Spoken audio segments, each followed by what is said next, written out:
I became lost in the sewers underneath the Wizard Laboratory. The catacombs had been built in another age for the purposes of carrying on an extinct religion, a religion that had been suppressed by the imperial government. In the catacombs, they made their bone tombs, their arm bone hallways, their leg bone stairways, and their cranium churches. Each one featured the skeletons preserved of saints and seers in their now dead religion. They had heretically split from the body of the church back in the 300s over the nation of Jesus' one will. They felt that the Christological mind could only express itself in one will. When the Orthodox Church decreed that Christ had both his human and divine will, and that those wills were intermingled.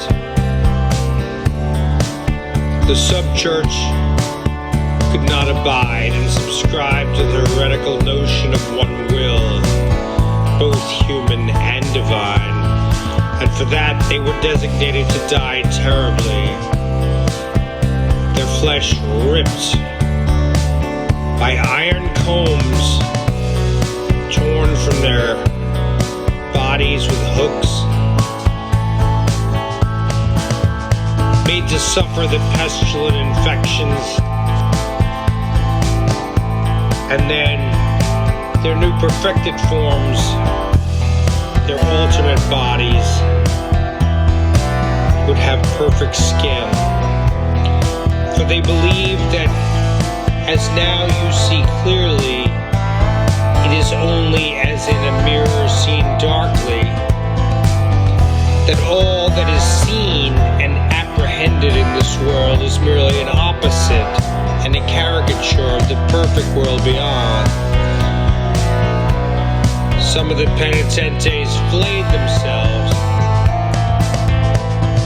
Some of them jumped off high mountains carrying a heavy stone so that their alternate forms would be able to fly.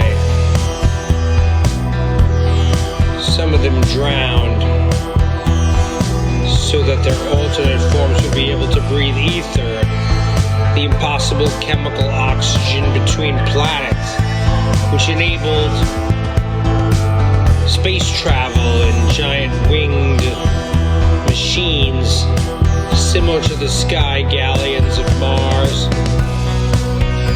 All this was revealed to me in the Elder Scrolls, the scrolls which have been suppressed by our own church as being improperly translated.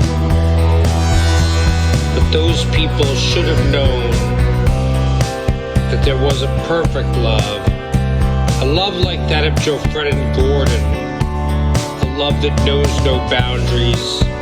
It was the love between Gordon and Jofred that enabled them to pass their names and generations on to those yet unborn, flowering into the ancient garden that our ancestors prepared, the most fragrant garden, the garden of earthly delights,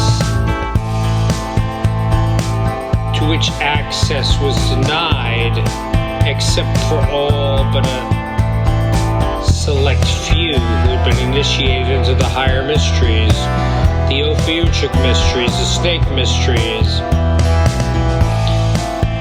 able to converse in the language of snakes, able to emit deadly venom from their hollow teeth. These were the ancestors of our successor race, not unlike the great race of Yith, which proceeded from octopoid tentacles on a pyramidal structure with cilia-like legs, tiny worm-like legs, thousands of them along the undercarriage.